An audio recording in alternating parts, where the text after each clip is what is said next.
Pembelajaran sendiri memiliki arti yaitu fokus utama dalam psikologi pendidikan, di mana dapat diartikan bahwa pembelajaran sebagai pengaruh permanen terhadap perilaku, pengetahuan, dan keterampilan berperilaku yang didapat dari pengalaman.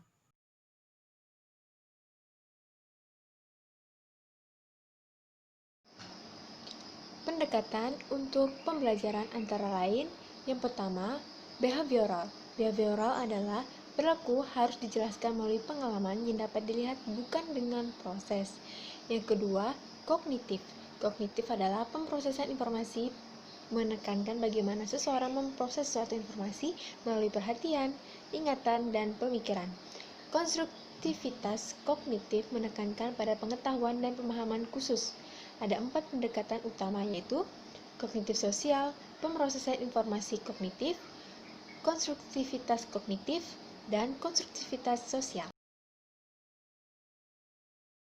Nah, pendekatan behavioral. Pendekatan behavioral itu sendiri terbagi menjadi dua, di mana ada pendekatan klasik dan ada pendekatan operan.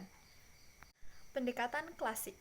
Pendekatan klasik menurut Ivan Pavlov 1927. Pendekatan klasik adalah pendekatan di mana suatu organisme belajar memahami sesuatu dengan cara mengasosiasikan atau mengaitkan stimulus.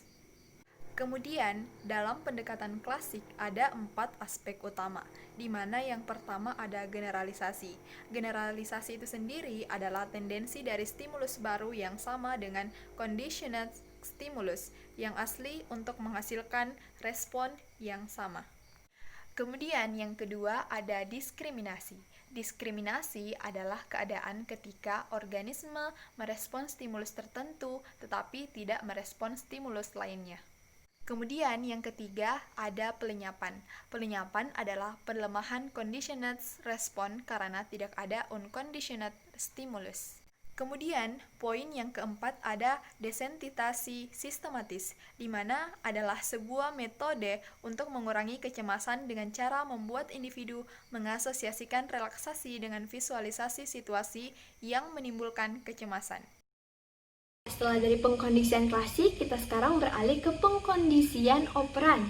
Pengkondisian operan adalah sebentuk pembelajaran di mana konsekuensi dari perilaku menghasilkan perubahan dalam probabilitas atau peluang perilaku itu akan diulangi.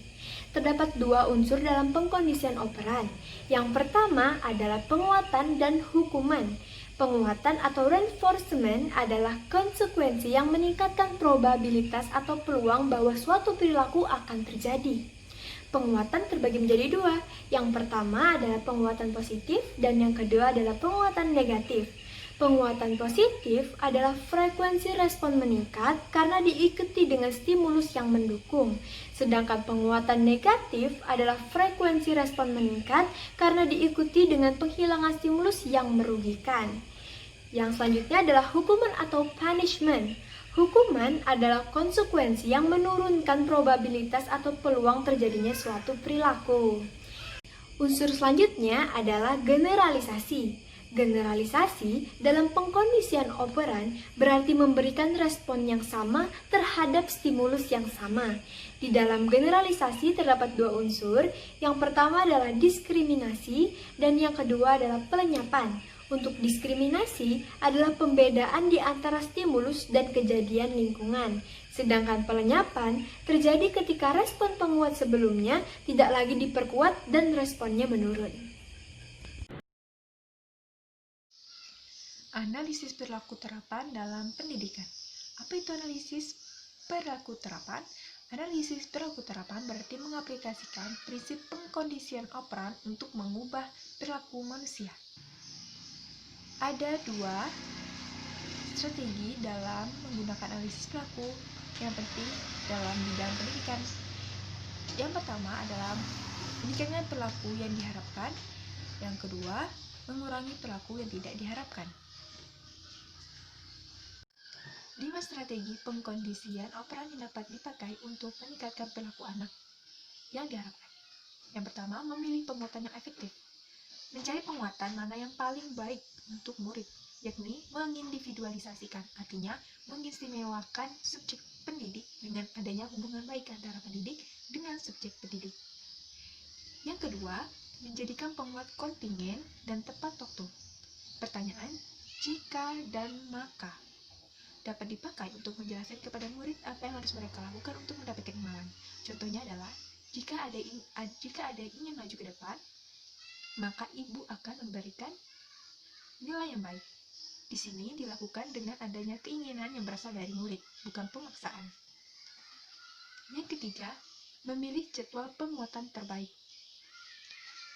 Yang keempat, menggunakan perjanjian. Perjanjian adalah menempatkan kontingensi penguatan dalam kesepakatan tertulis. Jika muncul problem dan anak tidak bertindak sesuai harapan, guru dapat merujuk anak pada perjanjian yang mereka sepakati.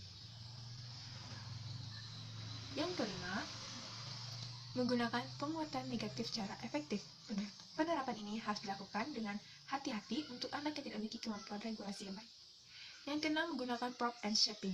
Prop adalah dorongan, yaitu stimulus tambahan atau petunjuk tambahan yang meningkatkan kemampuan.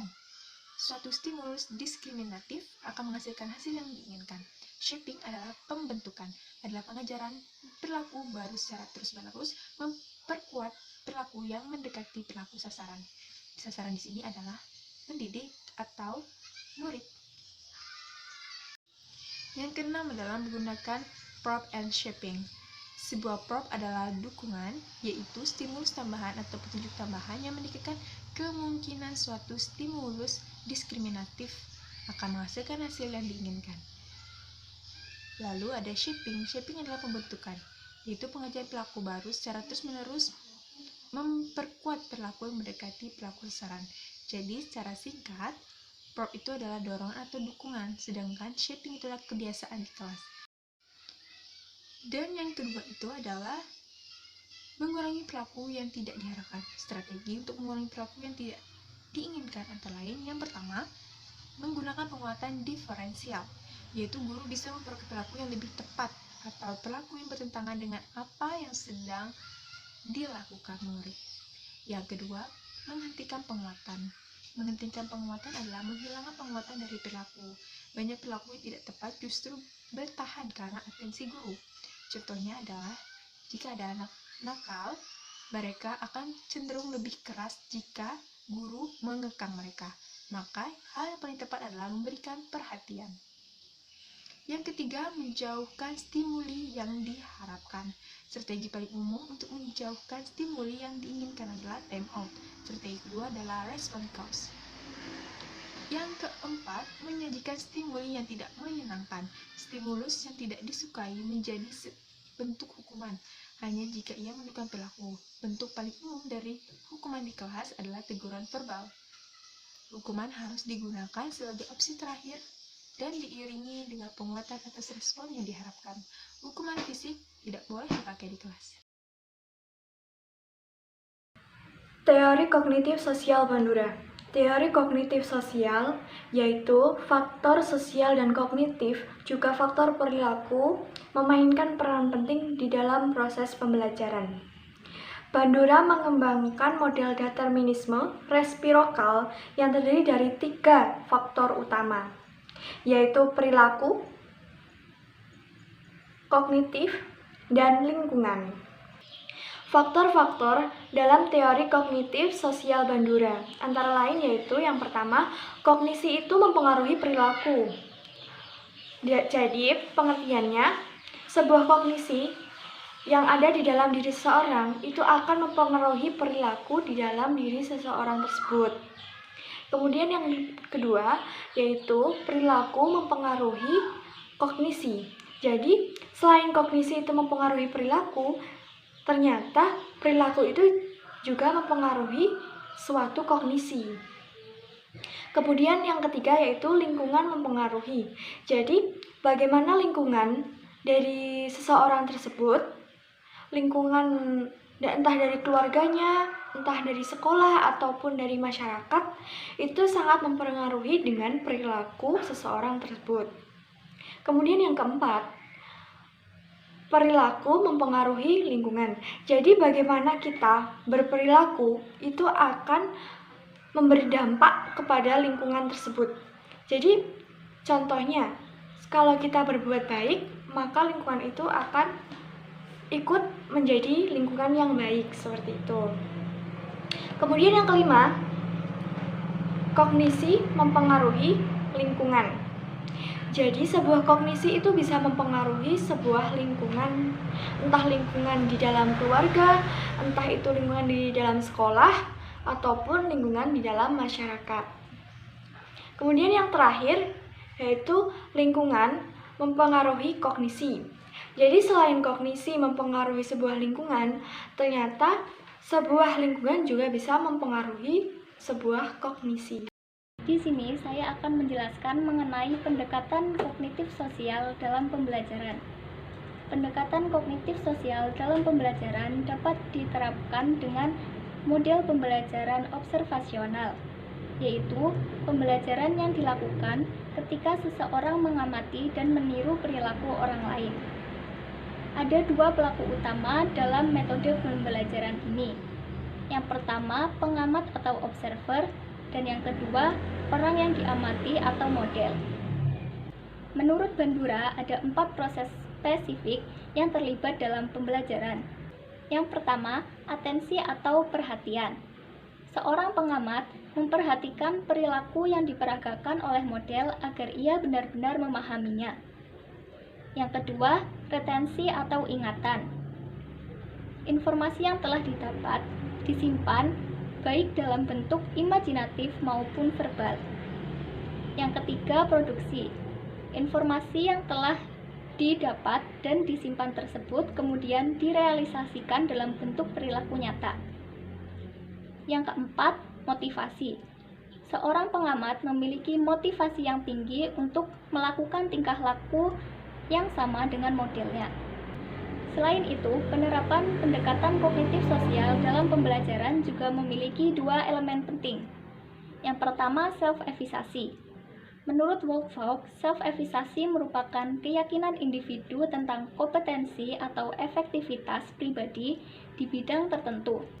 Prinsipnya, self-evisasi lebih melihat pada pengetahuan dan perasaan seseorang akan kemampuannya sendiri dalam menuntaskan persoalan tanpa membandingkan kemampuannya tersebut dengan kemampuan orang lain.